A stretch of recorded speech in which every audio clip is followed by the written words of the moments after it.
Hey folks, Jer here on Monday the 5th of December with some Leeds news. We're not going to hang around, we'll just get straight in this. Hope everyone had a fantastic weekend, everyone's feeling great, and let's get going with this. So we'll just start off with some nice bits, and we'll start off by talking about the Leeds United ladies team, who have continued their fantastic start to the season with a 2-1 win over the West Brom women's team. This was in the FA Women's National League plate, a 2-1 win, 2 goals from Macy Ellis. Puts Leeds through to the third round of that cup. They have a fantastic season, the Leeds women's team this year. Keep saying to people, go check them out, go check out the highlights out on the leedsunited.com page. It's worth it. And they're having a great season.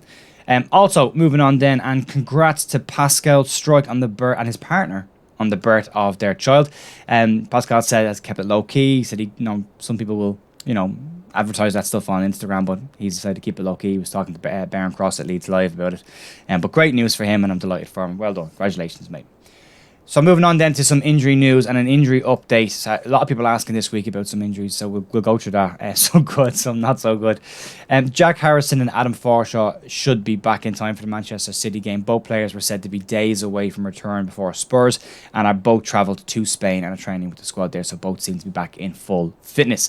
Luis Sinisterra is still expected to be out for a couple of weeks. He is in Spain doing rehab work, but he is not training with the first team. And Pat Bamford, wait for it, is in Germany having operation on a groin injury that he has had.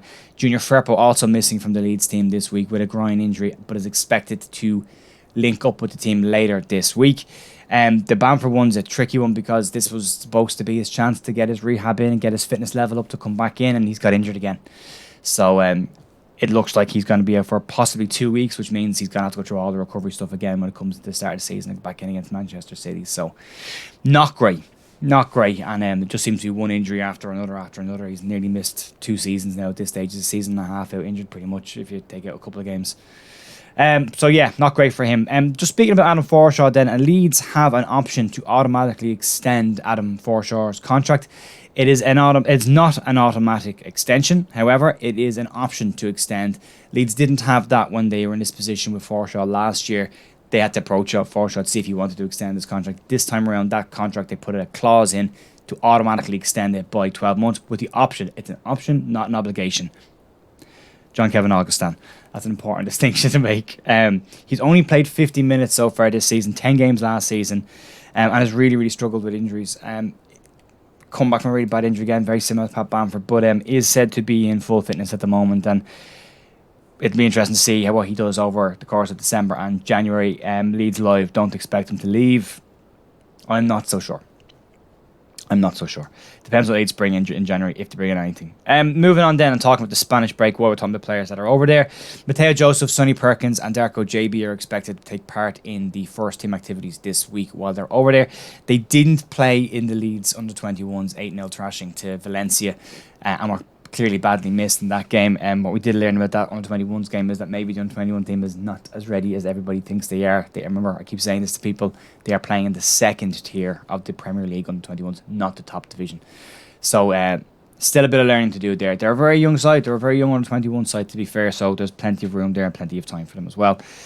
Moving on to some senior players, and Luke Ayling, according to Graham Bailey, Leeds United are looking at moving Luke Ayling on at the end of the season when his contract expires. Luke Ayling has been with the club since 2016, has 228 appearances for the club, and has been a massive leader and influence on the team during our promotion campaign and into the Premier League's first season, second season. He really has given an awful lot to Leeds.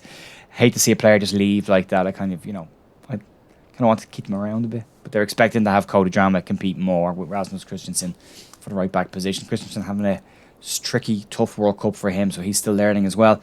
But and then depends on what happens with Cody Drama. Does he move on? Is he going to leave in January? There's plenty of clubs, Crystal Palace and now another club said to be linked with him as well. So my personal preference on that, and has always been the same, if Leeds are going to sell players, do not sell them to teams in the same division as you, because you're selling them to your competition.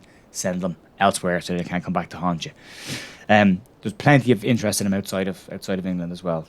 So then let's talk about some outcomes. This is probably the main story of today, and it's not a great one. To be honest, and we'll talk about this. Tyler Adams, according to Give Me Sports' Dean Jones, Tyler Adams is expected to stay at Leeds in January, which we would have assumed, but will be assessing his options come the summer. Dean Jones said a move to Manchester United is not on at the moment. That's not one that's active at all. But from what I'm told, he's going to see out the season and probably see what lands in his lap and this point in the summer. But don't be surprised if he moves in the summer. That's from Dean Jones. Not a great one considering after his World Cup displays, everyone's asking for him to be the new Leeds captain or, you know, a future Leeds captain. Tom, the moving already after one season, not for me, especially if the club's been linked with him. So that's going to be a tricky one. Also, as well, just parts of his game he needs to improve on. He had a great World Cup, but if you look at the goal against Holland that they conceded, very similar to the goal we conceded, the fourth goal against Spurs. Tyler Adams, again, not tracking players back into the box. So still some work there. Going to bigger clubs, that'll get noticed pretty quickly. Incomings then, talking about a couple of incomings, and Leeds reportedly want to make a transfer offer for Matthias Kuna from Atletico Madrid.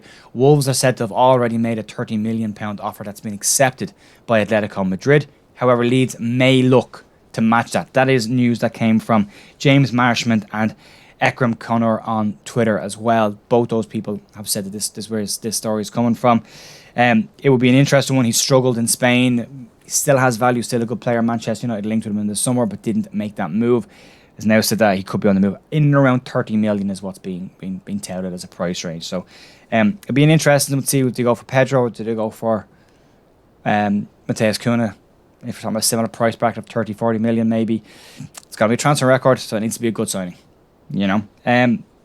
Danny van den Heuvel has finally made his return to the Leeds team after 6 months out with a neck injury after being involved in a serious crash with the Dutch under-21 side. Den Heuvel has had a good couple of first seasons at Leeds, made a couple of under-21 appearances when he was on the 18 side. Played 5 times last year, I think, and is now currently with the senior squad in Spain. Leeds, Melier has not travelled. I don't think Klassen has travelled either to Spain, so could be an opportunity for him to get some game time over there as well. But nice to see him and Joel Robles competing for positions there. So that's pretty much it, folks. Plenty of bits of news, not huge news going on today. I expected to pick up in the next couple of weeks to get back in to the season and get ready for the Manchester City game on the 28th of December. So that's it for the news. If you like the channel, if you like the content, you can like, subscribe, all that kind of stuff. And I'll see you back here tomorrow for more Leeds news. See ya.